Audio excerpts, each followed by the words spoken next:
You've probably seen us all over the racing world and doing a lot of racing designs for events and race teams, but we also do a lot of stuff from small boutiques in small cities all the way up to Fortune 500 companies.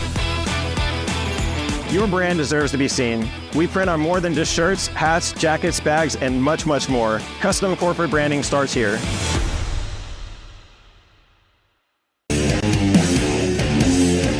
I'm Jeff Gordon, and you're watching Racing America.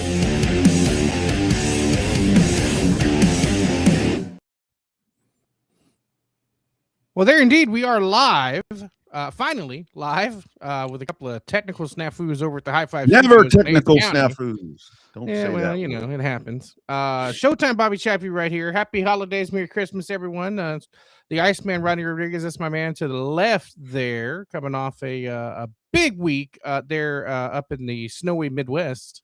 Ooh, man, cold. I got there, it was 7. It's 80 here. Yeah, I tell you, man, the whole Christmas thing, it kind of loses. Now, I mean, not totally, but when it's 80 degrees, I'm like, it's hard to get into it, isn't it? I know, man. It's like I walked out today, and our house stays really cold. I mean, we don't turn any heat on in here, so it's really cold. And you know, it was cold this morning. I walked out, and man, hot, sweating. Had to do a little work outside, and I'm like, man, this just doesn't quite feel like December to me. So no, it hadn't felt like December. Well, I mean, it felt like December at the Derby, but hadn't felt like December since I got back. That's for damn sure. High of I think they're projecting about 80 degrees here. So you guys can let us know what the temperature is going to be where you are, because we know that there's going to be folks checking in from around the country. And although, I mean, they told me in Springfield that it was going to be, I think, 70. So, you know, for Springfield, Missouri, a 70-degree Christmas. That's pretty cold. That's pretty hot for them. Yeah, that's pretty warm. So that's what they'll be doing. But man, happy holidays, everybody. Here we are. I mean, we're to the end of the year, and 2026 is upon us, and let's rock and roll and get excited, and you know, finish this thing out with a exciting #Real Race Talk program tonight.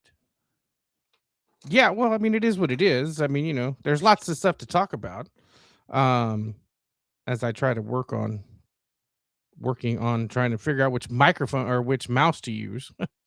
So on the show tonight, we do have coming up, man, what a way to end last week. Just a horrible, just a tragic loss of life right there with Greg Biffle and his family. So coming up here in a little bit, Eric Wallace is going to join us. Great friend of the show, great family friend of the show. And there's actually a real cool story about him. I mean, that was kind of his start into NASCAR, was working with Roush and with Biff. So Eric's going to share some of his memories with us. Bruce Wright is the team owner in Texas that we're going to talk to bottom of the hour-ish or so. Some major changes coming to one of the most dominant. I mean, when you talk about trucks in Texas, they have been the team, you know, in the most recent past. So big changes coming up there. We'll reveal that. And then 7 o'clock, the big breaking news that happened about an hour and a half ago. The STEM schedule is coming out, Bobby. So we'll get a good look at what's going on with South Texas IMCA Modified Series. That one, I wasn't expecting that this morning when I woke up. And I got a text from Rachel. She's like, we're ready to go. Can we come on? I said, you damn right. You damn right you can. So looking forward to that.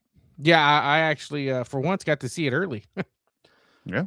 I got her to send it to me earlier today. So thanks, Rachel, for looking out for your boy here and hooking me up a little early. So yeah, so we'll break all of that down, and whatever you guys want to talk about, we can talk about.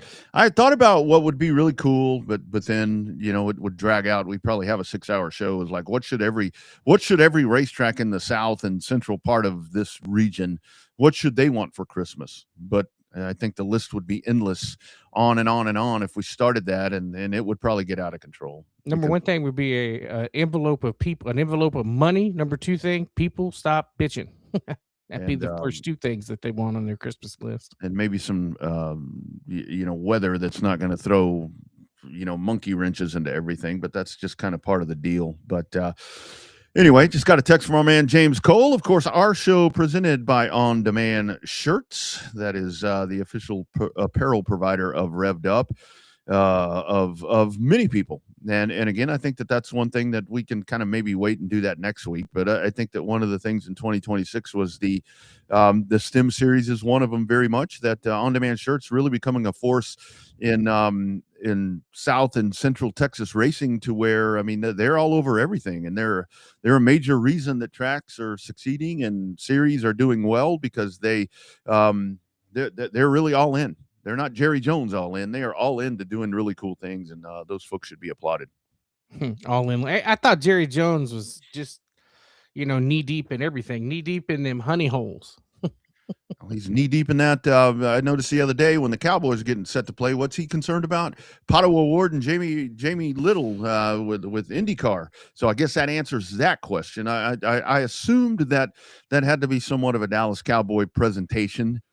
Racing around right there at AT&T Stadium, but Jerry's knee deep in that one too, and there you go. Jerry's making money. Football team's not winning. Football team's going to be home for the holidays again, but Jerry's market. The football team might not be winning, but there's plenty of Dallas Cowboy T-shirts underneath them Christmas trees. There's plenty of. Granted, they're on clearance now. There's plenty of the Dallas Cowboy shirts. There's still plenty of shirts underneath them trees. Plenty of Cowboy shirts in this house that I've bought. I mean, there's Dallas Cowboy helmets all across the back over here that I have purchased. So that's what it's all about for those guys. But I'm getting pretty excited about that race. I still wish that IndyCar was heading to TMS, because I think that's an oval that just works really well for IndyCar. But the fact that they're going to be running around over there, although I will tell you that's going to be parking is not the most friendly when it comes to that place. Well, parking's not. There's 3 or 4 stadiums right there together. There ain't parking for worth anything. Yeah, all the parking lots are going to have all the spectator stuff, food and vendors and all kind of stuff. People are going to be clamoring to get to the Walmart. It used to be across from Jerry World, yeah. Way back when that place first opened, you could sneak your way in there and go shopping at Walmart for about 10 hours, and they'd let you park in there. But they wised up to that now. But it's gotten even tighter down there. So I'm sure that they've got a plan in place. But I still wish that it was a TMS thing. I'd like to see if they were going to be down there. I'd like to see them do a race on the streets of Arlington, as they say, and then a TMS oval race. I think that'd be pretty cool. Yeah, I mean, we thought it was crazy when they had 2 races in Texas, one at TMS and one in Houston, back-to-back weekends. But yeah. Well, IndyCar still clamoring along there. What are they right now? The number 3 ranked, number 4 ranked, most watched series in the United States, behind the Cup Series, the O'Reilly Series, and hell, I guess, and they're one ahead of them too. I think there's one ahead of IndyCar still. So maybe that'll generate some interest. Yeah. Maybe that'll generate some interest for him. But anyway, we can touch on the NASCAR lawsuit. That, of course, was settled as well. I haven't seen a lot of financials of that, but I'm not really. I don't know. Ever since all they announced outside that courtroom is it was beneficial for everybody, and that's it. We hadn't seen anything since then. Yeah. And even heard it other than Denny Hamlin talking a little smack about telling all the homers to, he's getting wants his payback slips. But I mean, other than that, we hadn't heard much of anything about that lawsuit since they came out and said it's over with, it's done with. Yeah, I was kind of checked out on it a little bit, to where, I mean, there's a lot of that it is interesting to hear some of those numbers and what drivers are paid, and the numbers, the amount of money that NASCAR brings in. And I mean, I guess it's surprising, but it really shouldn't be, because that they're the entity that kind of runs everything. But I don't know, I got a little checked out of it, and honestly, the whole thing was, after it was done, when you had Hendrick and Roger Penske and all these guys, it's a great day for NASCAR, blah, blah, blah. I'm like, well, why'd y'all sign the documents in? If you guys are the pillars, if you guys are the benchmarks of how everything's done, how come it took these new guys to stand up and do something? You guys sat there on your thumbs being company guys. I don't know. That irritated me a little bit. Well, I don't know. It's still rocked the foundation of the sport, because you and I both have had people that never talked to us about NASCAR calling and texting and asking us in person, why is Michael Jordan suing NASCAR? Because it started making national headlines. Yeah. So, yeah, and I think it's all for the good. I mean, I think that good is going to come out of it. Yeah. For the teams, I think that I hear that the sport's going to radically change. I think it'll change on the inner workings of it, probably when it comes to negotiations. One thing that I think is going to be really interesting is like when a driver comes up on a contract year. I think that it may turn into more like with some of the stick and ball stuff, to where there's more negotiation, to where it's not like here's what you're going to get paid, to where some of the residuals from whether it be the manufacturers or sponsors or all that, we're going to start hearing a little more context about some of that, I think. But I think the on track product, I mean, we get the date, or I guess we get the Bowman Gray, and it'll still come up, but I don't think that it's going to be I think we're going to see anything major till 2027. Yeah, I don't. They haven't even told us what the playoff format's going to be. I know. We know there's going to be one. We just don't know. We there's two things that we know, and the two things that we've heard is that A, there's still going to be one, and B, it's not going to be a one race championship anymore. Mm-hmm. Everything else is still up in the air. Yeah, I think it's a little odd that we're sitting here. What are we? A month and a half away from the start of the season, and we still don't know that. And I think a little part of that may be on NASCAR's part with what we just went through for the last however long. The dust settle on the the dust settle on the lawsuit. I think that possibly they are saying, all right, you think you have the upper hand? We'll let you know when we're ready. So, I mean, I don't know. I mean, the fact that everybody was hand in hand, high-fiving, and everybody was excited. I mean, that's a good thing. I'm just glad it's over. Let's get to the racing stuff, and let's talk racing. That's what we need to be talking about, not civil stuff. I don't enjoy sports for civil trials, lawsuits, politics. I come to sports to escape all that shit. Yeah, I mean there's politics in sports, but know your audience when you show up at a joint. So there it is. Absolutely. Let's go diving in. Let's hit the hotline.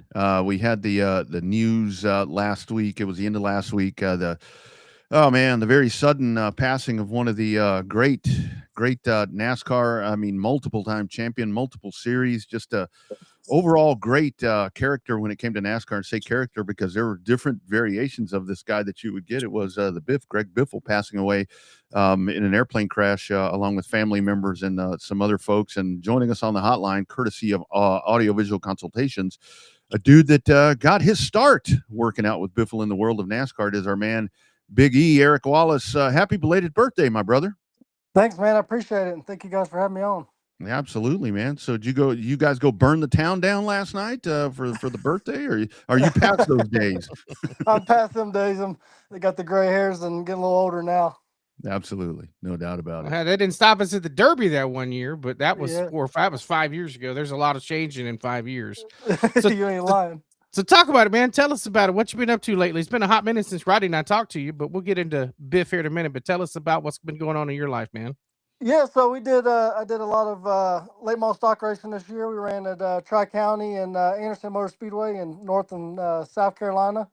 We ended up third in the points at Tri-County, which is pretty successful because their limited division there is pretty stiff. I mean, we average 20 to 25 cars a night with some car store teams that are mixed in there with it. So to finish third in the points there was pretty good. We did that, and then my brother-in-law Kyle DeBow has been running the Crown Vic, so we're busy with that, and won the championship with that at Tri-County. We did that this year, and then we finished it off with my house catching on fire and burning down. So went from one extreme to the other.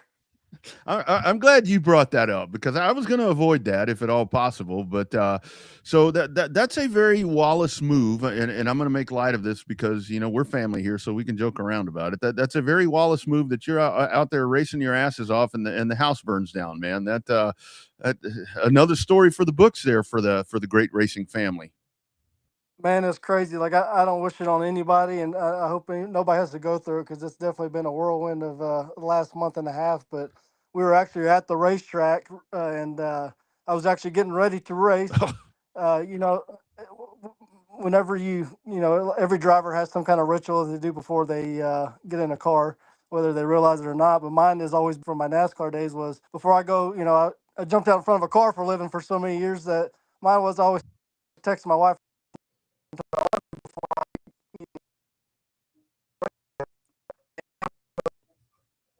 I was fixed to get in my phone, and she said the house is on fire. Well, what the hell could this be? And they were having a little Halloween party at the house with some kids, and they had their friends over and stuff. And they send me a picture comes through, and I'm like, that's some AI stuff there. It looked fake. And then I couldn't get a hold of nobody, so now I'm freaking out. Well, then finally I get a hold of somebody, and they said, yeah, it's on fire and it's burning down. And I'm like, Lord have mercy, I'm an hour and a half away. You know, you don't know how to expect or what to think. So I jumped in the truck and told everybody, I'm like, I got to go. And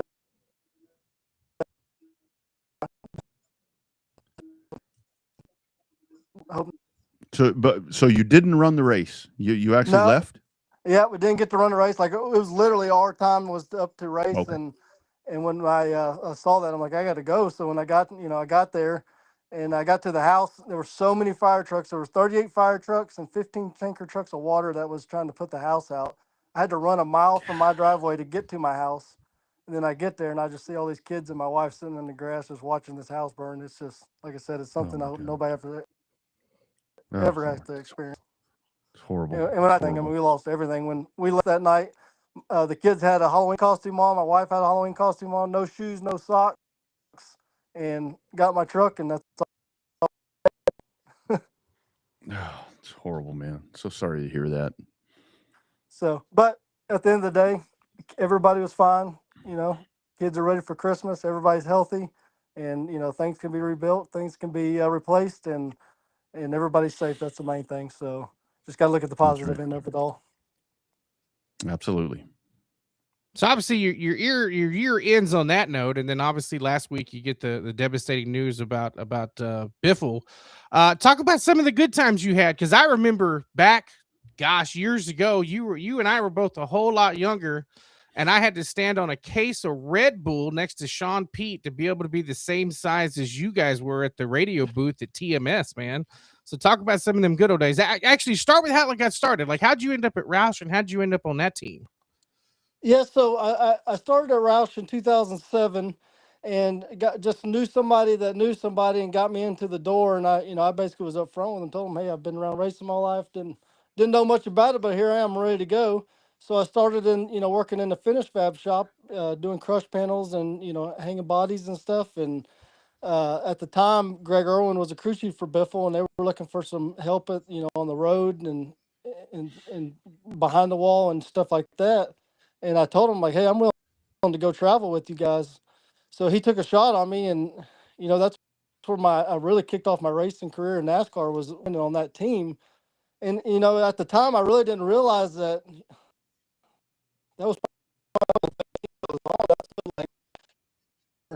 was just the people on that team.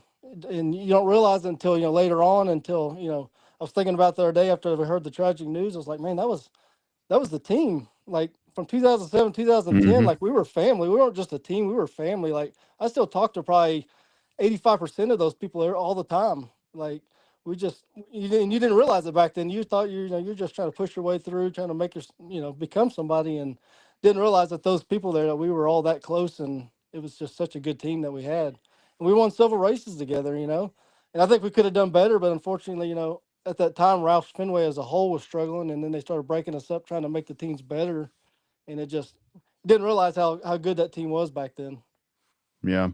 Eric, you know, one of the things with Greg Biffle, just in the conversations that I had with him, and I posted this on social media to where it's like, I talked to him several times. It was very rare that we talked about racing, because it was like we talked about pets, we talked about family, we talked about whatever. Here in the later years, once he kind of stepped away a little bit, we saw that humanitarian side a little bit more, where he had the time. Kind of talk to that part, because the Greg Biffle that we're remembering right now, that truly was Greg Biffle. That's no facade. That is that dude. He just genuinely cared for people. Yes, exactly. I mean, he was just a very curious person. Like he would walk through the shop and he would spend 30, 45 minutes on my toolbox, just like, hey, what's this? Why are they doing this? Just curious of what's going on, and just wanted to learn about it. Everything was just, everything intrigued him, and it was just, he was very interested in stuff. Now, I mean, I'm going to be 100% honest with you. Like, he was a fierce competitor too. Like, Yeah. I don't know if you ever heard Kyle Busch on the radio, but they ran a close race. Yeah. There was times that we've been fired several times on the radio, but listen, at the end of the day, if we raced on Saturday night, you better be at his house by 11 o'clock on Sunday morning, because that boat was fired up and he was taking the whole crew on the boat, and we were spending all day at his house. So, I mean, it's just the way he was. I mean, he was just a fierce competitor. He wanted to do good. He wanted everybody else to do good, and it's just, he just expected 100% out of everybody because he wanted to give you 100%. But like I said, at the end of the day, I mean, tell how many times we've been to his house and just hung out and. Yeah.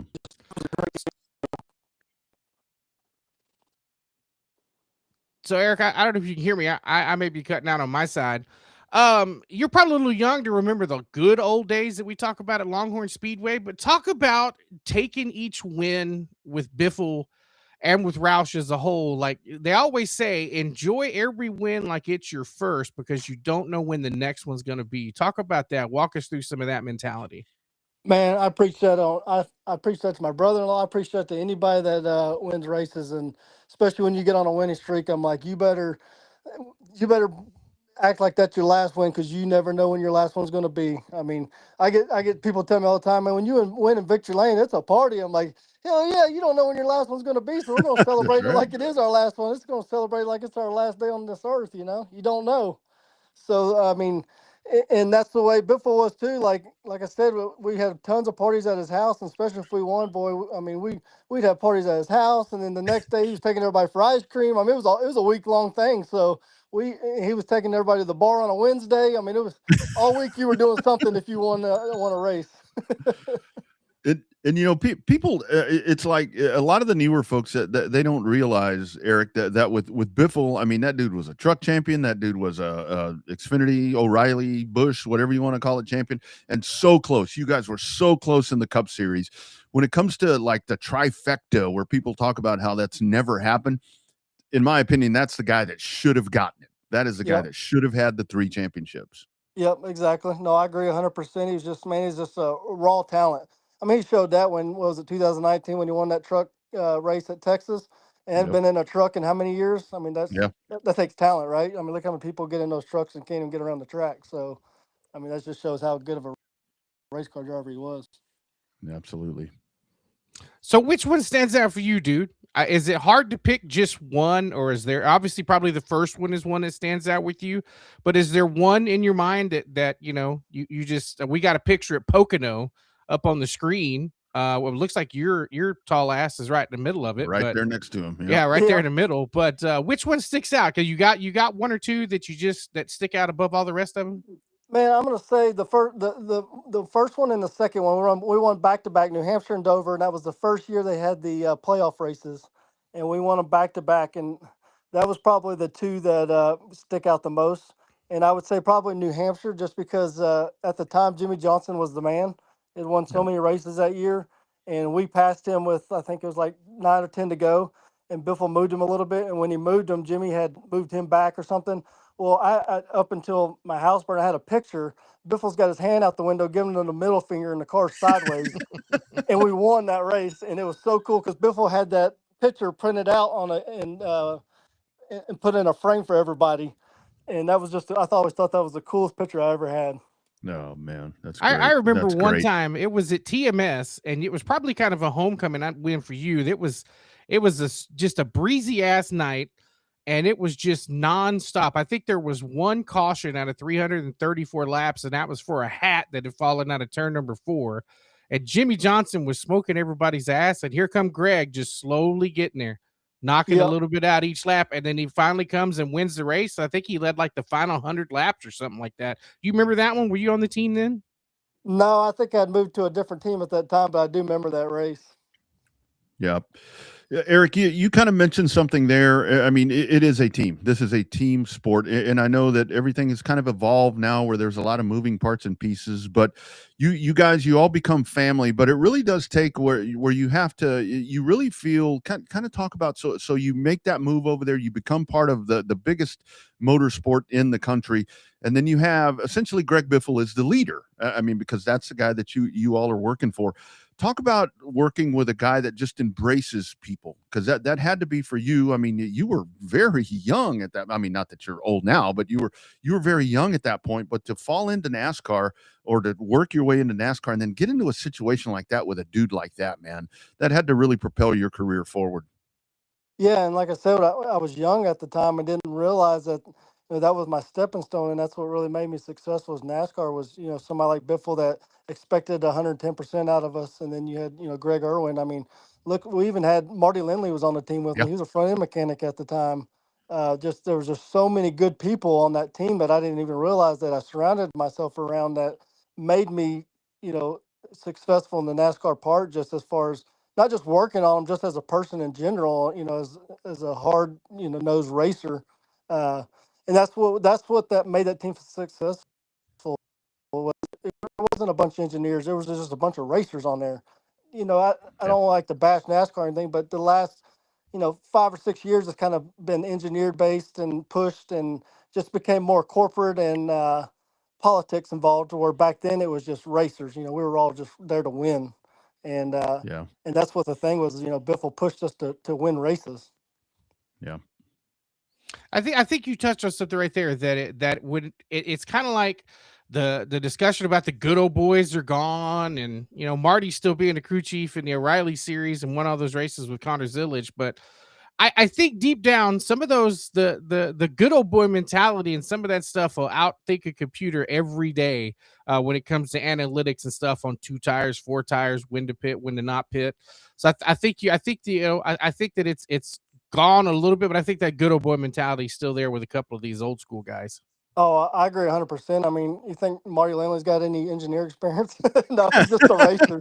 I mean, Rodney Childers, you think he's got engineering experience? No, he's just a hard-nosed racer from the Carolinas. It's just all they know is Yeah. race cars and the common sense of them. I mean, at the end of the day, it's all revolves, right? I mean, what we did back in the 80s and 90s, it always comes back. So, I mean, it might come back a little different, but, the stuff comes back. So these guys Yeah. are just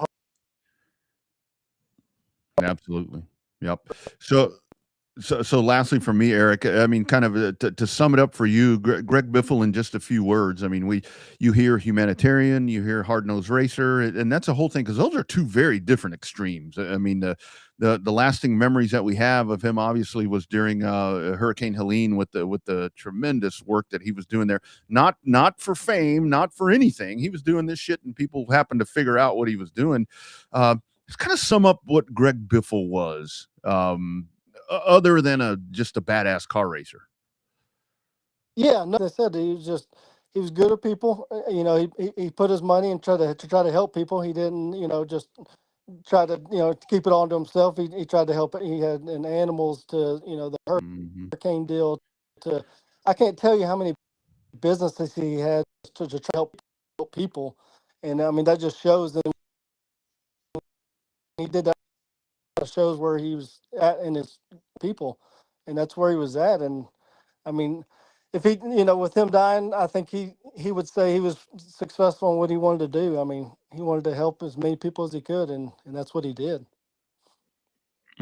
Yep. Sad day. Sad day indeed. I don't want to leave on the negative, but no, go ahead. Well, I was just going to say, with the tragedy of the plane crash, when he was going and doing all that stuff for the hurricane stuff, I was worried about him because he was driving his helicopter every day back and forth, dropping supplies off, saving people. And I'm like, man, I hope he is, maintenance in that thing, or, doing the right things, because he was just, every day he was going back and forth. And Yeah. I was worried about him back then. And then when this happened, it's like, man, that's just unbelievable for him to do all that stuff. And then something like this happened. Yep. Go ahead, Bobby. I'm sorry. No, it's good. I don't want to end on the negative, but I will say, Eric, every time we talk to you, I come back to the roots there at Longhorn Speedway of Marianne, your dad, the Duke, and I finally heard that story about how that came across.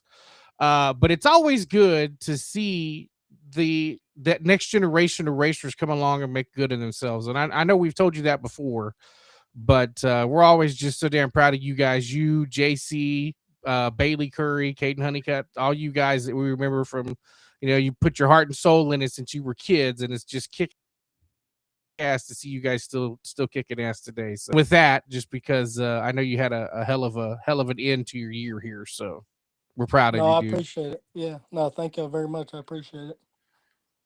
So I guess not the most important part, but so if the house fire happened and you were at the track, so I'm assuming your race car is okay. So that means you will be racing here very, very soon, I'm thinking, in 2026.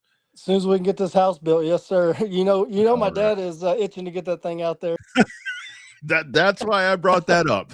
That's why I brought that up, because I figured he would be all over that. So great memories right there, Eric. Well, like actually, hey, Bobby. Eric, you know you're right, because there's a couple of times I put Rodney in some interesting AI pictures, and your dad would send me a message. Oh, my Stop God. doing that. Don't bring that AI shit into this. You should send my mom a text and ask her if she can send his AI picture that she made for him yesterday. Oh, we need that. Yes, we need that. And I can't begin to tell you the messages I get from Jake, where he's like, "You look like a," I won't say, but it's like, yeah. That's good. Yeah, old tell my Jake. mom to Good hook old you up. Jake. She'll take care of you. Then you got something to go back on. Love it. We'll do it. All right, man. Best wishes. Like I said, let us know if we can help you with anything, when it comes to rebuilding and so forth. And Merry Christmas to you guys. I know that there's a lot going on, but we love you down here still, man, and hope we get to see you soon.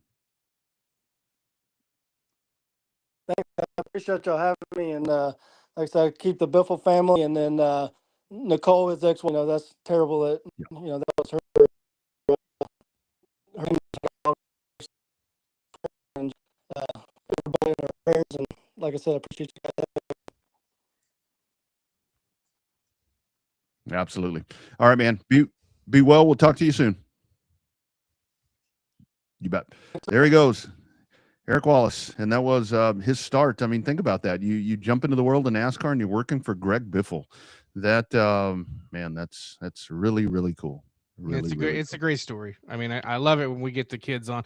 I mean, you remember him from sleeping in his bed, spending quality time with Jake and them over there. So it's cool to see. Like I said, it's like I told Caden at the Derby when I saw him. I said, man, I said I'm not taking any credit, but I said it's so cool to know that we told everybody you were going to be the next big superstar, and here you are making us look good. So yeah, I tell you, man, it's funny how soon they grow up. I remember, when I started racing at Austin, I would see people where it's like, I remember you in the stands as a little kid, and I'm like, yeah, it was, but now it comes around, full fashion like that, to where it's like, geez, but time flies, man. Time really goes by fast, doesn't it? Shit, Bobby. We're coming up on third generation racers that we're announcing for now. No, I tell you. Did it with dad, did it with kiddo. Now we're doing it with grandsons. It's a hot minute now. We've been doing this a little too long, but I still love it. Yeah. Speaking of that, here's a guy that's kind of been, as we go back to the Revved Up hotline, kind of got them all stacked up here this evening. This is another guy that he's probably got some memories here of the Wallace family. I know this guy ends up in some of those chats when it comes to Jake Wallace, because Jake Wallace pulls no punches on this guy right here. This is mi hermano up in North Texas. Now it is our man, the captain, Bruce Wright from Jake Wright Motorsports. How you doing, buddy? I'm good, Rod. How are you? I'm trying to get my camera rolling, but it won't. Hey, as good as you look, you need to be on camera, because Faces for radio, man. You looking good, man. You looking good. How much, dude? You're slim, trim, and you look like you're in fighting weight right now. I'm down to about 195, 200. My man. Well good done. Lord. Well done. Yeah. Hey, Feeling good, man. And in a good way. Good Lord, in a good way there, dude. Yes, absolutely. Yeah. Yeah. It's no more of those 3 o'clock in the morning fajitas and all that stuff that no, we pretty much cut down on that. Sure did. But I have to, it was awesome following Eric. But I got to say, I pray for Lori, his mama. She's married to Jake, and bless his heart, he's a very well-spoken person. I tell you, man, I'm very ashamed to say that I learned a lot of my social skills from Jake Wallace, and that explains why I lack in social skills. Absolutely, yeah. So Bruce, kind of a big night for you tonight. Announcement coming up here momentarily, but let's talk about the last decade and a few years for Jake Wright Motorsports. You guys in the trucks, when it comes to that here in Texas, and you guys have even dabbled outside of the state of Texas, Florida, Arizona, doing different things. the success that you guys have had, man. You've put some kind of program together, and when it comes to setting a benchmark with the racing, pavement racing in Texas, you guys have set that path. Kind of break that down for us, how it's gotten to this point. You know, Rod, it's looking back on it. Jake and I have had this conversation a few times, and Miss Ellie. You know, going back when we started, you know, I attribute a lot of this to actually my wife, Miss Ellie. And the reason I say that is because she got us organized and departmentalized, right? So early on, you know, I mean, I was doing the best I could with what I had, but I really wasn't organized and focused. And Miss Ellie brought that part to the table to where, you know, I mean, we have certain partners that we've been working with for the last 10 years. And, you know, I can pick up the phone and I can call Greg, or I can call Robbie, or I can call Brandon Ernest, or I can call Tom Buzzy, you know, and they know my builds, they know what we got. Yep. And there's that personal interaction there. And I think that was a huge part of it. Jake Kruger is massive part of it. You know, Jake and Jake, I actually have a picture somewhere where they were at the quarter midget track when Jake was, I think, probably 4 and Big Jake was probably 8 or 9. Yeah. When Christopher was still racing, you know, so that's how far those two guys go back. You know, so when we started putting this thing together, you know, the goal was, when we got rid of Midnight, we're going to put together a championship truck, and we're just going to put all of our focus on it to see if we can build a quality piece. And, you know, John Heil built the base chassis. Jake Kruger put the rest of it together. Miss Ellie and myself, we put all the ancillary pieces together. And I can't forget Travis and Joey. Those guys have been mainstays. So, you know, you talk about team with Eric, I mean, much smaller scale, but yeah, as far as how we put it all together, everybody has their job. Chris Davidson, Greg Davidson told me years and years and years ago, you win races at the shop. Yep. Right. Some of the most dominant races that I can remember us being a part of, when we got to the track, we really didn't do anything. We were all laying in the trailer floor taking naps. Yep. And it was just that good, right? Here the last couple of years, it's been hard. Yeah. It's been hard. I will say this: there's some guys, there's some kids out there, some young guns in the trucks that they're thirsty, they're hungry, and they're fast. You know, this past one, this last championship is probably my proudest, because if you would have asked me middle of the summer, hey, you guys going to go for number 4? There's no way. No way. We are not even a little bit close in the ballpark. We're just hanging on by a thread. And certain things happened in certain situations, and then all of a sudden we won a race. But I got to tell you, that last race of the season, I had a points list up in the tower. Okay, this is where we need to finish, and this is where Carson can finish, and we can still win. And I think it came down to, we were +1 in points. Yeah. So I'm pretty proud of this one, just because it was probably the toughest. Yep. So Bruce, before we get into the big announcement, let's talk about Logan for a minute. I know you're proud with this next generation, but what's it like racing with your grandson? So that's a completely different dynamic, right? The quarter midget club has lost their minds. There's a bunch of them that are on listening right now. River City, Austin, they elected me the president, so I'm the president of the quarter midget. I can't believe that shit. Can you believe that? When you text me that, I'm like, oh my God. Yeah. It's like, y'all really don't want to do this, but okay, we're gonna give it a shot. So, and Miss Ellie's the secretary, so there again, well, the that's organizational deal. She's keeping me. And Jake, I believe this, Jake's tech. So, but so you know, the whole Logan thing, right? I mean, I guess he was about 4. He would ask me to pull up YouTube, and he just wanted to watch quarter midget. That's all. Quarter midgets. And I mean, he would watch for hours. Yeah. He saw some old videos of his dad and some, of course, there's pictures everywhere. And he wanted to know how he could start. And neither Jake or I, we weren't really sure how this was going to go. And the kid has really turned it up, really turned it up. So this coming year for Logan, we ordered him a brand new car, and he'll be running a Junior 160. So that's a bigger motor, a lot more power. Still got a restrictor plate because of his age, but it'll get his attention, because he's been bugging me and Jake about pull the restrictor plate. Pops, let me go. I want to go. And we did. And it scared me a little bit at first towards the end of last year, but he had pretty good car control and it was pretty quick. So Jake and I decided to do it. And now little brother Liam, if he gets his wish from Santa Claus, there may or may not be another one under the tree. We'll have to see how Santa comes off with that one. So yeah, just like that, I'm going to have 3 of the damn things.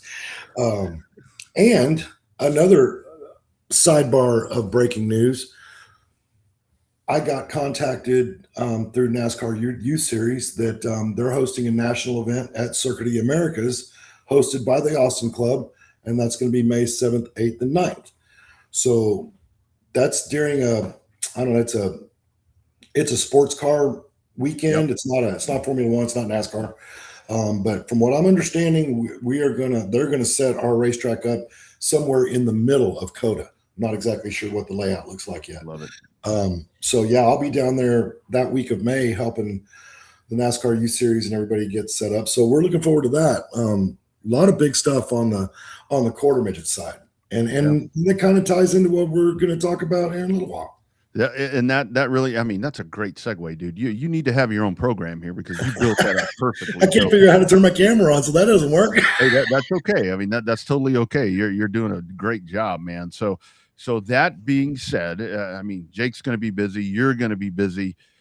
That truck is very sought after. I know a lot of people. I've talked to people where it's like, I would love to buy that 48 truck. I'm like, well, it's not mine to sell. Right. I could sell it to you, but you're not getting the truck. I'll take your money, but you can't take the truck. They know we're homies over here. So let's break it down, man. What happens with that vehicle in 2026? So we're keeping the truck, and I everybody knows that we're building a modified, and the modified is, I'm going to call it probably 50% done. It's getting a body right now. We still need some pieces, parts for it. We may or may not make the first race, but that's okay. We're going to be a rookie again, which Jake and I are both kind of looking forward to, right? It's no pressure. Just go out there and learn it at our pace, because we're going to be really busy with the quarter midget stuff. So having said that, I've had several people reach out to me, and Logan, going back to Logan, I guess I would say it's probably 2-3 months ago, he found a picture of his daddy in the legacy car. Yeah. I don't know, Rodney, if you guys remember, we had to weld pedal extensions on his pedals because he was so small, just so he could operate the pedals. Yep. Well, Logan saw those. And he looked at me and he's like, Pop, can we do that to the truck so I can drive? I'm like, whoa, time out, brother. Hold on. We're not quite ready for that yet. But it got me and Jake to thinking, because Jake flat told me, Dad, I'll run the truck or I'll run the modified, but I'm not doing both. Right. Mm-hmm. The truck series is very important to me. The truck series, we've been in it for 12, 13 years, something like that. And of course, we've won a lot of championships with it. I want to support the truck class. Miss Ellie won't let me drive it. Mm-mm. So we're like, okay, as a family, we're like, what are we thinking? And I never got a call. I was waiting. It was one of those things, and I'm sorry. I know. I was second choice. The story of my life. I was the second choice. And I got to thinking a little bit, and I was like, and you guys have heard me say this, and I've said to Marianne, Gina, and anybody who'll listen, I never really thought that there was a really good, we always talk about the quote unquote pipeline. Yeah. But there's not really a good pipeline from the quarter midgets as the kids grow up through to the big tracks, right? Other than the legacies. And there's really, it's hard to go from a quarter midget or a bando to a legacy. That's a big step. But at least if you got that, then where do you go out of a legacy? Yeah. And enter this family that we become very, very good friends with. There she is. What's up, Sally? Hi. You're gonna have to show me how to turn on my camera. Started talking to Riley and talking to her parents, and I watched her for probably over a year, and I don't know that there was any one particular race, but I felt like, you know what, this girl given the right piece of equipment, I think she can really rock the house. And so, with no further ado, Miss Riley Allen is the new driver of the Jake Wright Motorsports number 25. Take it away, Donald. I'm very grateful for this opportunity that Bruce and Jake have given me. And they were gracious enough to let me run my number. We met Bruce through quarter midgets. They were entering as I was retiring. And so at the time, my dad was president and we needed his help with a couple things. And that's how we kind of got to know each other. And I also got to help Logan a little bit with like lines and stuff as someone who raced quarter midgets for 10 years. So I believe that's how we got close. And then just over the past 2025 season, he's watched me and the whole family gave me the opportunity to race the pro truck for next season. So Riley, for you, we've watched you, we've kind of grown with you throughout the season. You've been on this show a couple of different times. I mean, winning races, and then Pensacola. I mean, you set the world on fire in Pensacola, and it just had a bunch of people fired up to see you. So this next step for you, obviously a bigger vehicle and so forth, but you had a little time in this truck. So kind of talk about just the time that you've been able to be on the track and in this pro truck, and kind of the differences that versus the legacy, and obviously with the much smaller cars that you've run before. Yeah, so the very first time I got to get in the pro truck, I was very nervous because, well, obviously it's not mine. So that, that gets held to its own, So I was really nervous, and I know that it's a very high profile truck, and there was other people there, so either they would think that it was Jake in it and it wasn't running very fast, or they just thought that I was testing it for the weekend. But that being said, for the very first time getting in the truck, I feel like it went phenomenal. Like, I was running really decent laps, and I got a hold of it pretty fast.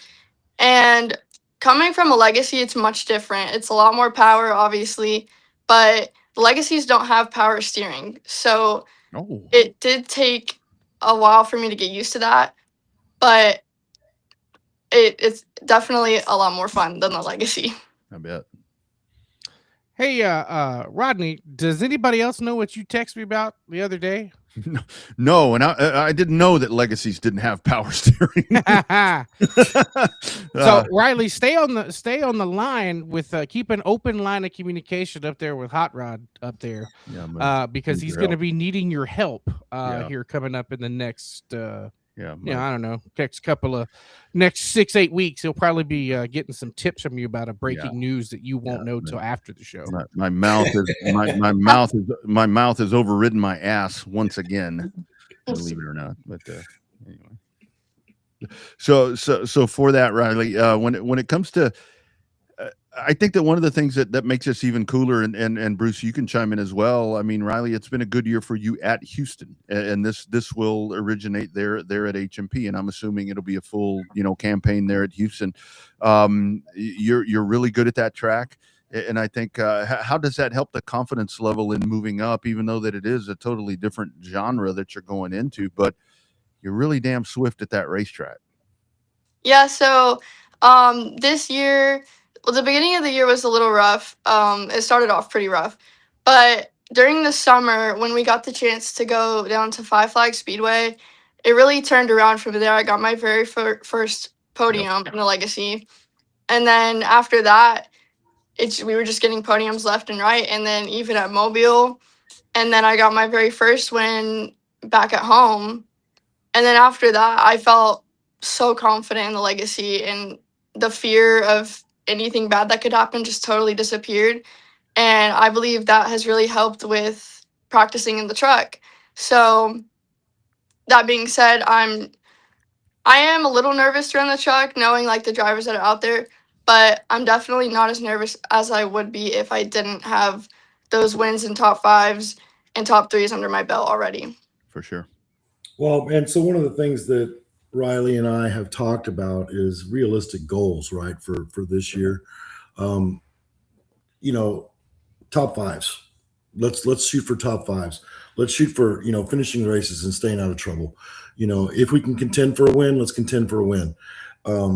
Consistency. Let's just be consistent with our race craft, right? You know, really learning the technique and understanding where your brake zones are, where your cut zones are, where you're on throttle, off throttle, you know, those things. And, you know, you'd be surprised, man. I mean, you can miss your mark 6 inches and you've wasted a lap. Yep. And, you know, and you got to be able to throw that lap away mentally so you can get back and hit your mark again, you know? So, you know, work on those things. And just, you know, just be consistent and have some fun. You know, if we win a race or two, then, you know, the points will come the way the points come. But no pressure. We'll be okay. Win a race or two. No pressure, Riley. No pressure.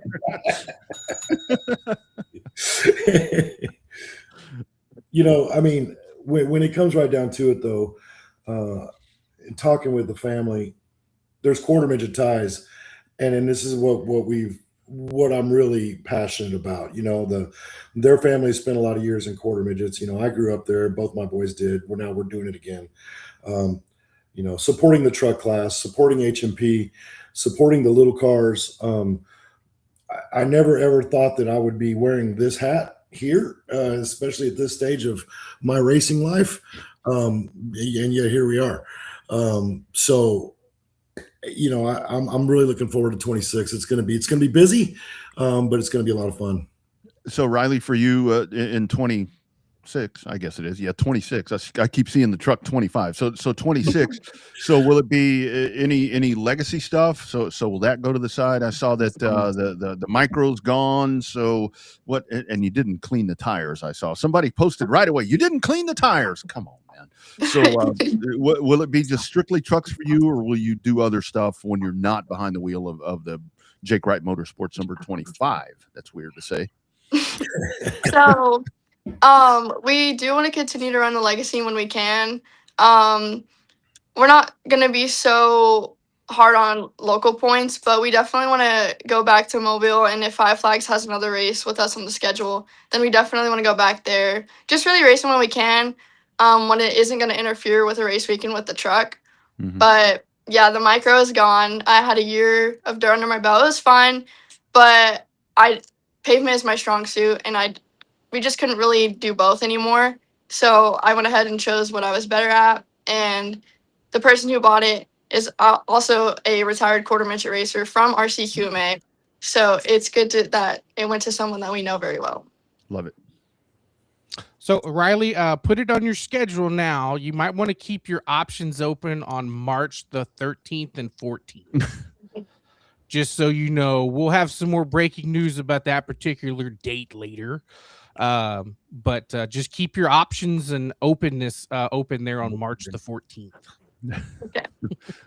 So You got me and Miss Sally scratching our head. Like, what the hell's going on March 13th and 14th? I'll fill you in. Oh, 10-4. I'll fill you in.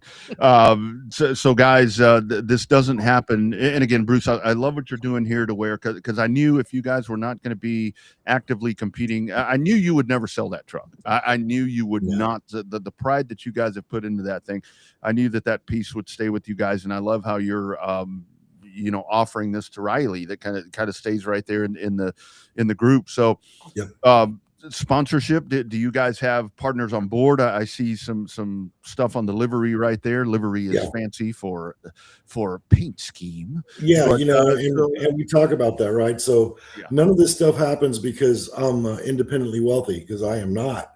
But Siddons Martin Emergency Group, and they've been with us for 8-9 years.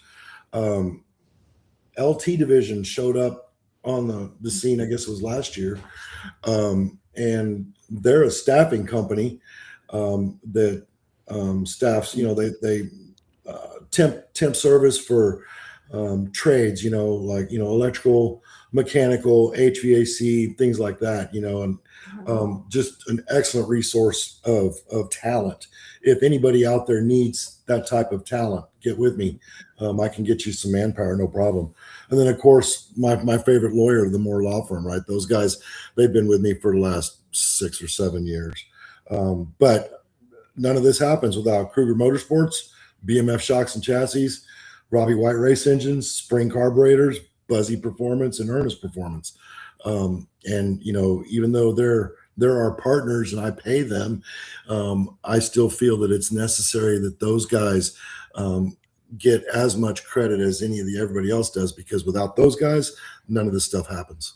Yeah, absolutely. And I don't want to put the cart before the horse, but any chances, guys, that you do some with the truck, that you do some mobile or some Five Flags or any of that kind of stuff? I know that this is going to be very slow going into it, but I see Riley kind of snickering right there. So any chances that you guys kind of venture out?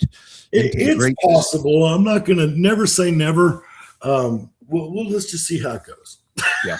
Yeah. Yeah. The only thing missing in this whole deal, y'all, is we got to get Riley one of them really good nicknames, because you can't go from the showstopper in the 48 to just little old Riley. I've been calling her Sally. I've called her Peppermint Patty. I've called her Penelope Pit Stop. I haven't really come up with a good one yet, but I'm gonna. Yeah. I'm open for anything. Yeah. It'll all work out, I'm sure. Man, this is really exciting. Bruce, man, I'm so excited for what you guys going to that next level with what you're doing right there. You, my man, are what we need more of, that just kind of keeping the sport alive, to get the youngsters. I mean, look at the driver that you're talking about here with Riley. I mean, she's kind of working her way through the ranks, and it's so important that this happens, and people get on their soapboxes and want to piss and moan and bitch and complain. Sorry, Riley, about racing all the time. But man, you got to continue to give back to this thing. And that's what you guys are doing, and passing this truck on to someone that's so worthy like this, man. This is a great story. I'm excited. Well, it kind of real quick before we end, it goes. I was telling a story of my father last night when I was talking to the Allens. Back in the mid '80s, early '80s, I was winning races all over the country, and frankly, I was a little full of myself, right? And my father always had a way to knock me down a peg or two, and he pulled me aside one day, and he pretty much told me, he's like, "Nobody gives a damn about you, boy." Yep. And I was like, "What do you mean?" And he said, "Nobody cares about you. You think you're the show everybody worries about and cares about the 5-year-olds." And I didn't understand that in those days, but it took me until I had my own kids to really understand and accept what my father was telling me. And he's right, because without the 5, 6, 7-year-olds starting out in quarter midgets, there is no Jake Wright, there is no Riley Allen, there is none of us, right? You got to keep them coming. So there's big track racing for tomorrow. Mm-hmm. Because the only winner that I've ever seen is Father Time. Mm-hmm. He's undefeated. He's undefeated. He is undefeated. So great stuff. I'm excited, guys. I think it's going to be fun. Yeah, me too. Congratulations, guys. Keep me posted. Let us know how we can help. Riley, looking forward to following along with you in that 20. I like that. I like that livery that I was talking about there. So I got to get used to it too. I know. It's still sitting in my shop with a 48 on it. Yeah, exactly. All right, guys. Congratulations. Happy holidays to all the families, and let's keep in touch, man. Let us know how we can help. All righty. Appreciate it, Rod. All right. Y'all be You got good. it. Riley, take care, girl. Thank you so much for having me. I love being on your show, Rodney. And thank you so much, Bruce, and your whole family for the opportunity. It means so much to me. You're Excellent. fine. You're good. Excellent. All right, guys. We'll talk to you soon. Be good, brother. You bet. There they go. How about that? Carson Green's going to have to deal with Riley Allen now in the trucks too. That's going to be an exciting combination right there. That's a good combination there for 2026. Yeah, yeah, and I think the cool thing about it is I think with Riley is that she's not going to. I mean, it's going to be overwhelming. I mean, for her getting in that. I mean, it's going to be the first time they drop the green flag and there's trucks around her. It's going to be a little bit different, but she's not. She really does seem, and I think that's where Christina and their family have done such a great job to where she's going to take care of the equipment. And I know that Bruce has told her because she mentioned right there when she drove the truck, it's like it's not mine. I'm sure that Captain Bruce Wright has been something happens, we fix it. That's Just right. get out there and get after it. Yeah. All out, all to the wall, and then we'll deal with the consequences later. Yeah, exactly. Exactly. So, yeah, Magic Mike Knotts checks in. They didn't have cars for kids when I was 7. When I was 7, yeah, they were like this size, like these little Hot Wheels back here. That's what we did. We had to make like, you remember the dirt tracks where you would run your snap tights around there? That's what we did back in those days. But yeah, really cool stuff. It is Riley Allen heading to the truck series there. She will be behind the wheel of the number 25 Jake Wright Motorsports. That's going to take a little while to get used to. All right, guys, coming up, we are dropping a major schedule. The STEMS schedule, South Texas IMCA Modified Series. You're about to get that live right here. That's coming up momentarily. But what we're going to do is we're going to let you know one of the imperative partners in the STEM series. It's On Demand Shirts. You've probably seen us all over the racing world and doing a lot of racing designs for events and race teams, but we also do a lot of stuff from small boutiques in small cities all the way up to Fortune 500 companies. Your brand deserves to be seen. We print on more than just shirts, hats, jackets, bags, and much, much more. Custom corporate branding starts here. Precision, consistency. Just like in racing, these are our values in screen printing, embroidery, and everything in between. If it's branded, we can do it. On Demand Shirts, official apparel provider of many, many people, of Showtime Bobby Chaffee, of me, of Revved Up, of Dirty Air. I had somebody ask me, I was wearing a Dirty Air cap the other day, and somebody said, "Hey, what's Dirty Air with Rodney Rodriguez?" I'm like, it's me. So it grabs attention. It grabs attention, I guess, is the important thing. Well, I mean, that's what they're for, right? I mean, Right. it's to promote yourself and your sponsors when you have a racing T-shirt. So That's right. That's right. And they will hook you up. They will hook you up. They are also the title sponsor of the South Texas IMCA Modified Series. Nick, I'll do it. It's the Southern Touring Modified Southern Series. That's right. Still stems. No, I'm out of the game, guys. I'm kind of out of touch. I'm sorry, guys. I try to. Oh, no. No hard feelings at all. Hey, man, I'm just happy to be here, guys. Thanks so much for having me on the show at such late notice. Things have been working, man. I tell you what, we have been moving and a grooving for sure. And I know you've got it. We are happy to have it, and we're happy to do it here on the Revved Up Sports Show with Rodney and Bobby for sure. Now, well, let's dive in, Nick. I mean, that's what people are tuning in for.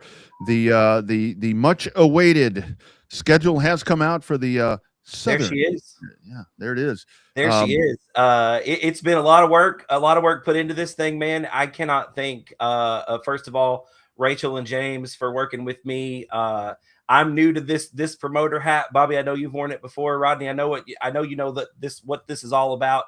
And it's a lot of teamwork, man. And the three of us have really put our noggins together and worked hard to hammer this dude out. Also, every racetrack that you see on that poster right there, every single one of those promoters deserves a tip of the hat.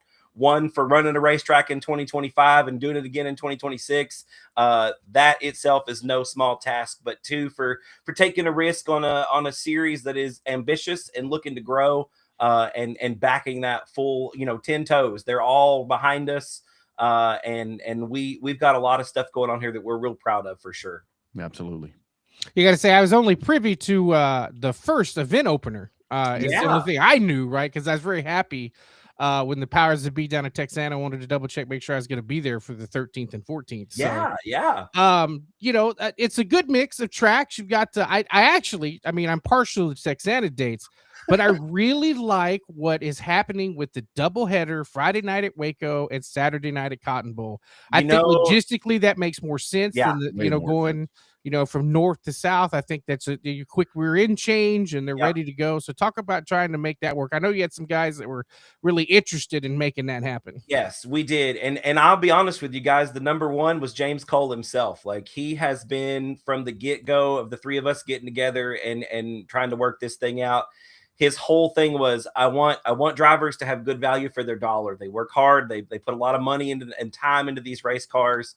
We're already asking a lot of them to come and run with us, and we want them to know that we've got their back and that we want them to get bang for their buck. And these 2-day, even if they're at separate tracks, we tried really hard to make sure, that pairing with Heart of Texas and Cotton Bowl, that's just a 2-hour drive. It's about 120 road miles to get from one to the other. It's a pretty common thing that happens anyway, with Waco being a Friday track. A lot of those drivers will come and run Cotton Bowl. So we were just excited to grow that, expand upon that.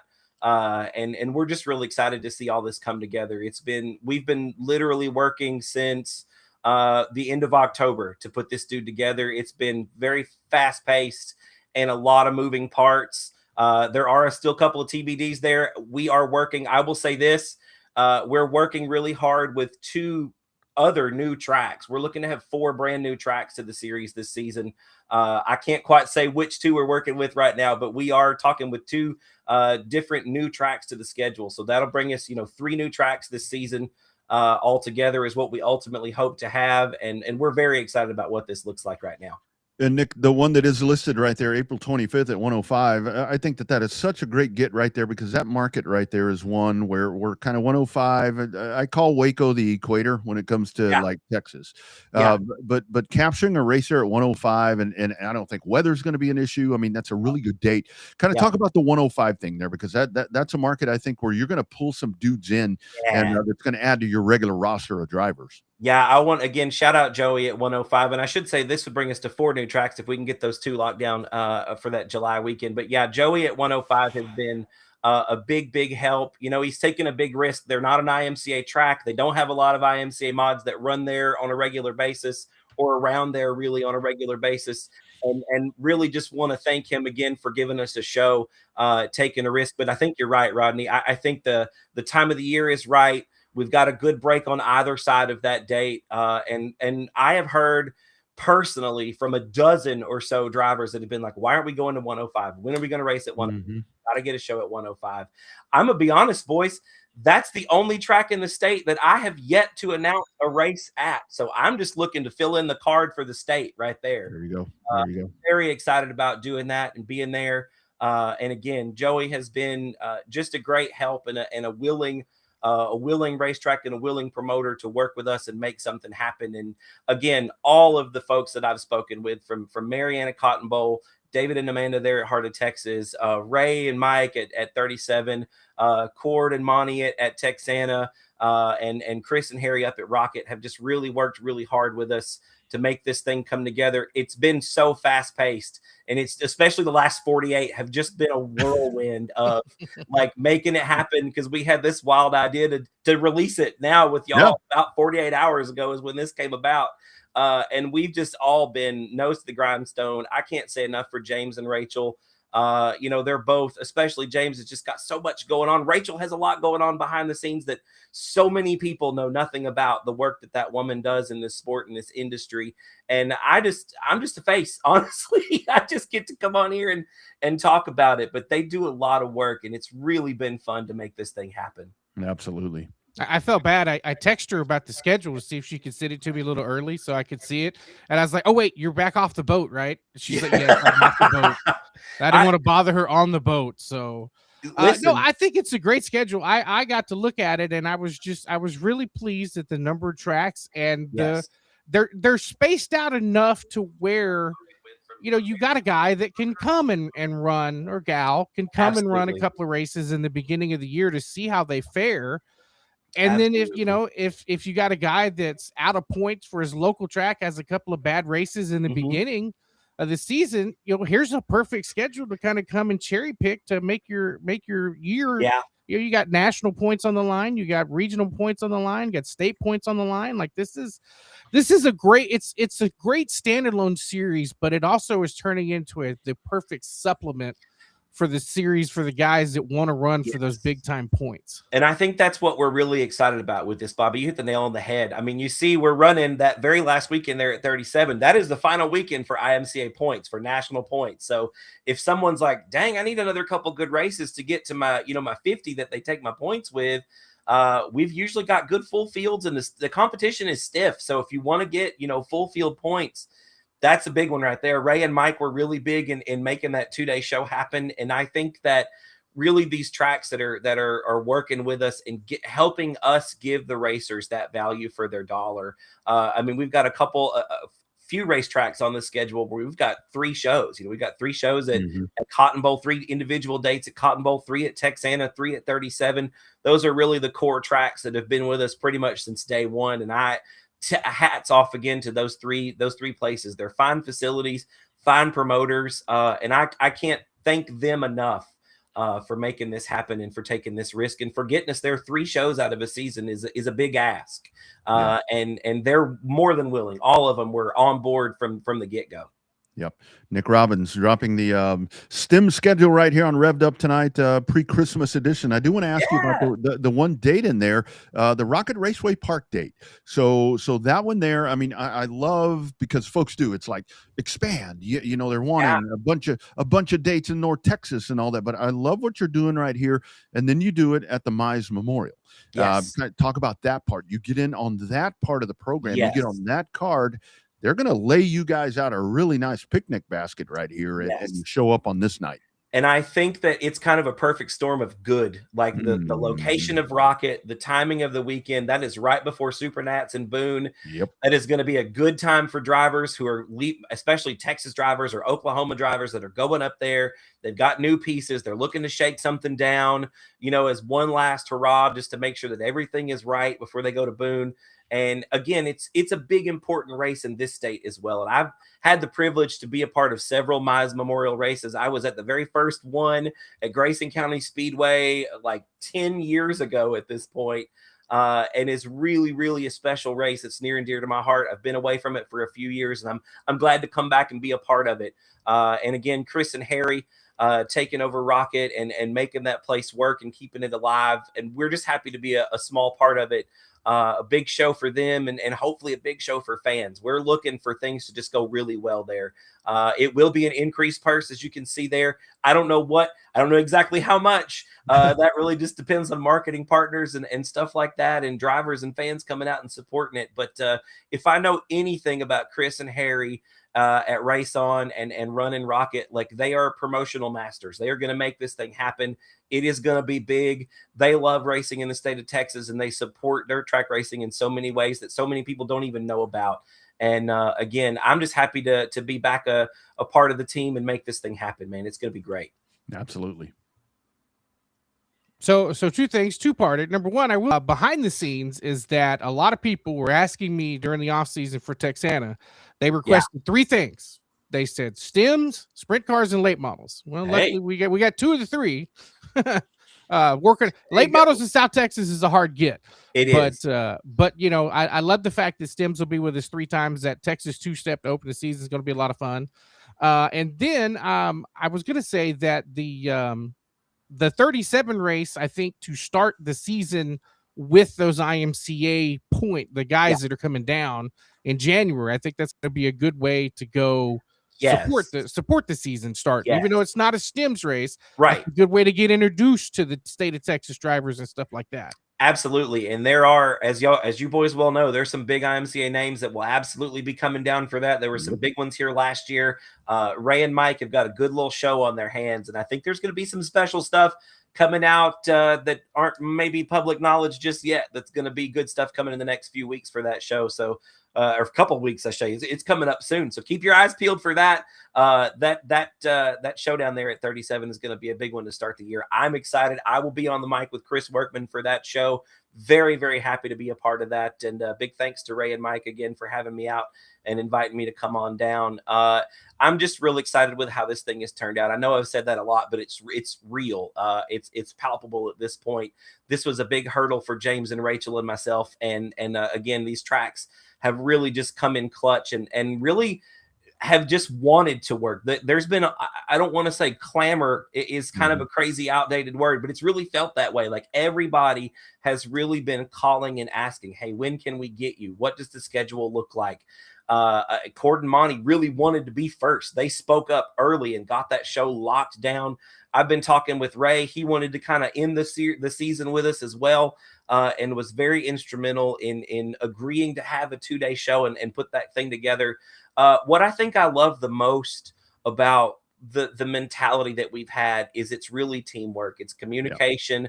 I have talked so much to so many of these promoters for the last 6 weeks, guys. They've been available at any moment of the day, have answered all of my questions, and have really worked really hard to make this as easy for all of us, not just James and Rachel and myself, but we want to make it easy for them. We want to make this an easy sell. We think that our purse is competitive, not only for the drivers, but for the tracks themselves. It's an attractive, appealing offering, and especially in South Texas, to keep quality modified racing alive, really, especially in South Texas. But as you see, we're expanding. We're going north. We're looking to move ahead and expand our market, and again, bring those quality South Texas drivers to the north side of the state and make them run for some good money, and make those North Texas guys. I'm thinking Abbey Brothers, especially, a lot of good hot shoes, maybe some Southern Oklahoma wink, wink WG coming on down to do some racing with us as well. Yeah. I'm looking for big things in 26. I think that having this schedule out makes James and Rachel and I all just breathe a big sigh of relief that it's almost done. As you can see, it's 98% complete. And we're looking to get her wrapped up here in the next couple of days to next week. So we're just really excited that it's all on paper, on the screen, and it's real now. We've been working so hard, but now it's real. Yeah. And Nick, last one for me, something that you've mentioned a couple of times during this conversation. I think that race promoters right now, I think that they're realizing with the competition to get the consumer in there, to get the fans in there, to get the customer in there, it's really imperative that you do everything that you can and even work together to try to spread the wealth a little bit. I mean, because whether it's 37, Cotton Bowl, Texana, I mean, everybody needs to kind of be able to cooperate to make this work, because it really is a collaborative effort at this point when you have a series like you guys that you can drop it, sprinkle it in there, and everybody succeeds at the end when you do this kind of stuff. And that is very true. And it again, tip of the hat to all those promoters. And it's also something to keep in mind when you're running these IMCA modifieds. There are a lot of tracks across the state that run them either regularly, or some of them that run them weekly. And we're trying to make these shows for a traveling series, but also not take away from the market for those weekly tracks. We've really had to work with those promoters and with those racetracks. And again, I just want to thank them all for making this as easy as possible, to where we're not stepping on IMCA weekly points racing toes. I mean, we've had conversations with Brett and Jim at IMCA to make sure that we're making them happy, and that we're working within, the bounds that they've got set, and trying to abide by all the rules possible, both, for the race cars and just for the series itself, and for the class itself to live and survive and thrive in the Lone Star State. The size of the state presents its own set of unique challenges, but it also it kind of is a double-edged sword, where it feels like it's a regional thing, and that makes it easier to break down as well. And it's real good to see the sense of camaraderie and feel the sense of camaraderie that all of these promoters have worked. Again, like I said, new series, or it feels new. It's new to me. I know that this will be year 3 for the series itself, but it feels new to me. And they've worked really hard to make it as easy as possible. And I just thank them all so much. Absolutely. Well, it's going to be a lot of fun. We appreciate the last minute Christmas Eve opening gift here, right? So that's a good thing. Obviously, Roddy and I look forward to being partners with the series, and obviously with the affiliation with On Demand Shirts. I got one too. Yeah, with the affiliation with On Demand Shirts, we look forward to working with you guys all season. Obviously, I noticed there's a couple of dates that I'm going to try to squeeze out of Texana and go support you guys when I can away from Texana. So I'll keep in touch that way, and we'll go around and see what the schedule holds for 2026. See how much fun we can have out here in the great state of Texas. I love it so much, guys. And again, thank you so much for having me on the show and letting us break this news, man. The partnership with you two already has been fruitful for us, I feel. And I just love getting to be on screen with you, on the air with you. It's great. I look forward to doing it more often through 26, perhaps in some different capacities. I'd love to talk about that for sure. This looks great. I'm so excited to be a part of the team for sure. It's going to be big. And I think that the drivers are pumped. Promoters seem excited. And I know that James and Rachel and myself are all excited as well. And as clear as both of y'all. So we're just thrilled about it all around. Looking forward to it, man. Congratulations. Merry Christmas, by the way. Yes, you too. You guys as well, take a deep breath. Take a deep breath and enjoy the holidays, and then get your ass ready because it's time to go to work. So it is. It's time to go to work. Marketing partners. I'm going to be looking to you next. That's step number 2. We've got this out of the way. I'm on the phone all the time, so I'll get my information out there for sure. But yeah, we're looking forward to it for sure. Yep, looking forward to it. All right, Nick, take care, man. Be well. Thanks for jumping on, man, and looking forward to 26, brother. Thanks so much, boys. Have a great Christmas. You got it, man. All right, you too, man. You bet. Thanks. There he goes, man. I like that schedule. That's a nice compliment to local tracks. That's a nice compliment to a series. Yep. And the best part is I get to help kick it off. Well, that's the start of spring break for us. The whole thing is, what I like about that is that it's not, because when we saw the rebrand, when we saw the change, I like that you're going to Rocket, and I like that you're going to 105, but it's not an overabundance of boom pushing to the. You're not kind of putting your regular people to the side to where it has been the southern part, and with those dates that you have right there, I mean, with Cotton Bowl and with 37 in Texana, you're going to continue to satisfy. I think what you're going to have right there is when folks that typically go to those 3 tracks in the South, if there's a chance to go to 105, if they can go to the Brian Mize Memorial, they're going to make that trip. And in my opinion, that's good for business, for the series, for the tracks, and you'll have people that want to come this way as well. So I like that schedule, man. That is really, and the dates in there, the time off, that back to back, Waco and Cotton Bowl just makes so much. God, it makes so much sense, doesn't it? God, that. I mean, the haul from folks don't realize, to go from Waco to Corpus Christi. And again, I mean, I love the racetrack in Corpus Christi. It's one of my favorite racetracks, but man, that is not an easy drive. That's not an easy drive, not hauling a race car. Right. And if you're tired, you're hungover, you're whatever the case is, that's a long ass way to go. So that, those double headers, man, are going to be pretty badass. And I know they're going to kill it on the social media side. So I'm looking forward to that part. Yeah, it's going to be a lot of fun. I'm looking forward to helping out the best we can with those guys and gals, absolutely, including Rachel. So yeah, there you go. So there's your man. What a night! I mean, we've had memories of Greg Biffle with Eric, and we talked with Bruce Wright. Bruce Wright in charge of the quarter midgets. That I didn't have that on my 2026 bingo card. He called me a while back, and he's like, "You're not going to believe this." He said, "They voted me the president." I'm like, "Was there nobody else available?" We say that, but Bruce is such a good dude. I mean, it's they've done some really cool things with what they've done with the truck, and I think with Riley jumping in there, like we said, she's going to take care of the equipment, and I think when he said win a race or two, I don't think that's really out of the realm, to be honest with you. No, I don't think that's too far-fetched of an idea either. Yeah. Comments popping in right there. There's Logan Dinsmore fired up. This right here, and again, like I've always said, if I want to be at the racetrack till 3 a.m., I want to do that on my own accord. I don't want it to be because of what's going, like at the Derby, when you were stuck there till 3:30, 4 o'clock in the morning. I get that. You're trying to get the show in. But when it's a shit show and you're sitting there trying to get this stuff done, no. So yeah, that's really cool. Rachel is off the boat, and it was. This came together really fast when she said, "Hey, can we be on? We got the schedule." I'm like, I didn't even think you were that close. So boom, it's done, and you saw it right here. That's good. News breakers. That's what we are.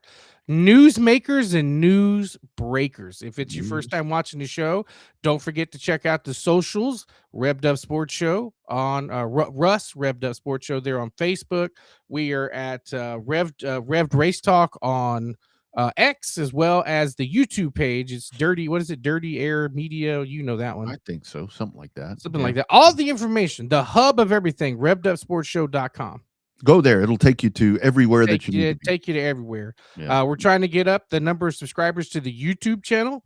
That's one of the big goals for 2026, so we can find ways to work with YouTube a little bit more and different things. So yeah, check it out. We're looking for bigger and better things coming up here in 2026. If we could cap all the stuff we've done over the course of the last 9 years, 10 seasons of the show.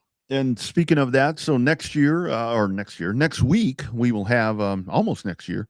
So when is New Year's Day? So that is Thursday. So a show early in the week. So kind of put in your memory bank. Let's talk about New Year's resolutions. I mean, that can be drivers, that can be promoters, that can be whatever. We'll kind of work on those. Start filtering those onto the social, probably on the Facebook page. Start dropping those on there. We'll share some of those, and we can kind of banter about that next week and kind of go back and forth on what 2026 looks like. I mean, if you're Riley Allen, I think your New Year's resolution is done. I think if you're Nick Robbins and Rachel Plant or Rachel Stewart and James Cole, I think that's a big burden off of you with a resolution that your schedule is 99% done. I'm curious about that TBD. That one kind of has my attention a little bit. It's always great when you have a schedule with a TBD because you just get all excited. You're like, where are they going? What are they doing? It gives a lot of options. It gives them a lot of options to fill in stuff right there. So great conversation. So what else do we have? So we've seen a lot of schedules dropped. I mean, you've seen series schedules dropped. I really like that IHRA brain trust that came out. I saw that. That looks like I think if there was any question on the validity of what's going to be happening with that series, they've gone out and they've. I mean, Robert Presley is a part of that. As race director, that's a hell of a get right there. That's a really good get. I mean, that's a guy where if I'm like the Stars Tour or one of those ASA, I'm like, God damn. I mean, that's a guy that. No nonsense. So that thing seems totally legit. Seeing track schedules come out, and meanwhile, we still wait for the playoff system or the whatever the NASCAR Premier Series is going to do for a point system. Yeah, we'll wait on that. That'll probably be after the first of the year. I don't think they'll wait till Bowman Gray to let that go. So I hope not. Our man Danny. Well, they still have the Hall of Fame to go, so they could announce that during Hall of Fame weekend. Yeah, they could do that. They could do that. And again, a lot of the financials of the entire lawsuit thing. I mean, we don't know a lot of that. I mean, we do know that the charters are evergreen or partnered or permanent is what that permanent, means. Right? Yeah. Permanent without using the word. Yeah. And it really is. I mean, some of the testimony, like with the Heather Gibbs stuff, to where it NASCAR really did have them, and I get it. I mean, it was that you had to pay to play. I mean, if you wanted to be a part of the game, you had to abide by those rules. And I think that this change is good. And I see a lot of people saying, what's NASCAR going to do to win back the fan base? To me, winning back the fan base is a lot more than this lawsuit thing. I think if anything, maybe this lawsuit thing will win back some of the fan base to where it's a little bit of a kink in the armor of NASCAR, because people are just so soured on NASCAR at this point. Well, it makes them vulnerable. And that's something that NASCAR has never been, as vulnerable. Yeah, exactly. All right. Great program. I mean, when it's there, when you play in somebody's sandbox, it's their rules, right? So it's good to see that the sandbox is the landscape of the sandbox is changing. We just don't know exactly how much is changing, but the sandbox is still going to be there. Yeah, they're still going to have to play in NASCAR sandbox, and that's just part of it. And that's where I think that a lot of Bobby, to me, is like with the World of Outlaws and High Limits, to where, again, there's going to be some divide. There's going to be some split in there to where, you can say that maybe that hurts. But I think at the same time, that makes the organizations, the series, the sanctioning bodies, I think it makes them be better to where it's like you have to be a little more with what's going on, to where it's not so much like with NASCAR to where they are. I mean, they are, when it comes to pavement racing, they dictate everything. I mean, even if you look at it with the short track racing, with the regional program, I mean, the major tracks, other than some of these ones that have the supers and all that, you've got big super late model events and all that, and where the Cars Tour go. But anything that's really considered a major asphalt short track, and even some of the dirt tracks are NASCAR sanctioned, and that's not cheap to be a part of. That's the other part of it, to where it's like, why doesn't Houston get HMP, or why didn't HMP get NASCAR sanctioned? Because it's a lot of damn money. That's a lot of money. That's a lot of money. Then you got to tie in the dates and everything. So there's a lot to it, and I think that's something else that we can kind of work on during the off season is really tie in, like what Nick was talking about right there. Is get these promoters in here and let them talk about. We've tried to do that in the past. Well, we have done that in the past, but I think back then, Bobby, it went over people's heads to where it's like, okay, it's just a promoter talking about whatever. I think now it's a little more clear to people that this is a hell of a lot fucking harder than it's a whole lot harder than what people think it is. I mean, it's not just that we've been preaching it for 9 years, but it's one of those that it's like, I mean, I think people totally, with the number of racetracks that are shutting down and the reasons why they're shutting down. I mean, let's face it, right now, the only track that's not shutting down is Weber Valley Speedway on Facebook. So yeah, that one's going to stay open. I mean, that one will stay open. And with that, I know that one offends a lot of people. Some of that's pretty damn accurate. It's real damn accurate. I mean, that's the thing about it, to where it's like, I can't believe that they're making fun of racing. Yeah, they're making pretty. You know that remember the video, the AI video where the lights went out down in turn 1? You know that made it to a newscast. Somebody thought that was a real video and thought Weber Valley was a real racetrack, and they put it on their newscast. Oh my God. I tell you, man. Well, that's, we do that to ourselves. And it's like when people go and look, I mean, I'm all about the drama and excitement, but it is like when I say that on Sunday mornings when I'm traveling, I get up on Sunday morning, get my cup of coffee and jump online to see who's pissed off, because it's like people fighting and all this other stuff. We do that to ourselves. That stuff is great. I mean, that builds drama, that builds excitement for the sport. But at the same time, it gives us that stereotype, like what you're talking about, to where people get offended, to where people are like laughing at our sport. And it's like, do you know why they're laughing at us? Because we do this all the time. So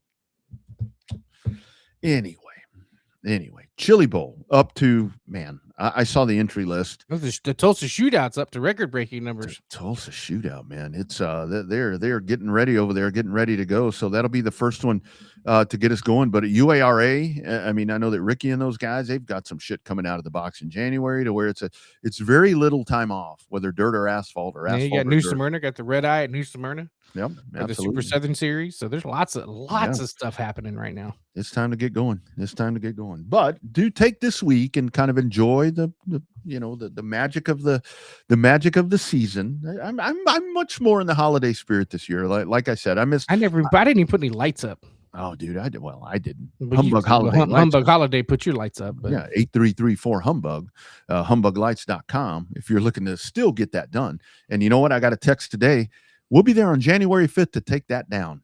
I'm like, that's the best part. That's why we didn't even put any up, because it's too late. Because you put them up 4 or 5 days later, got to take them down. Time to take them down. The better half had the whole time I was gone at the Derby, even had an extra day at the Derby. She didn't put them up, and she did not put any decoration. It takes 2 people to put the lights on the roof, but it only takes 1 person to put out the inflatables and the other stuff that we have accumulated over the years. Bobby, I think you need to tell her that you're going to cut down her allowance if she's not out there doing her job. Yeah, I mean, she had 4 days at the Derby to do it. She didn't do anything. Yeah, I know. That's her holiday. But I won, because I told her if we didn't put up any Halloween decorations, we weren't going to put up any Christmas decorations. So, 1 day to go, and we're almost there. So it's going to be a little weird around here. For one thing, as family gets older, that things get harder to, whether it's kids or our parents, if they're still with you, it gets harder to coordinate stuff, because, getting around's not as easy as it used to be and so forth. But so this year I knew that I would have one boyfriend over, as my girls are in their, mid-20s at this point. I get 2 boyfriends over. Oh, one for each, or one's got 2. Fuck, I don't know. Probably, Bobby. It's not often. It's called a throuple, I think, is the correct term for that nowadays. Yeah, that's. I was joking around this morning on Texas Sports Unfiltered. I said, so if you're looking for a present for your wife, girlfriend, or both, And somebody got offended. What do you mean by that? I'm like, well, some people have both. Both. But yeah, so I'll have 2 young stallions here with us on Christmas Day. So That ought to be fun. they better watch out. You got the shotgun by the door already? No, I'm going to start cracking beers at 7 a.m. and I'm going to be in prime form when they get them.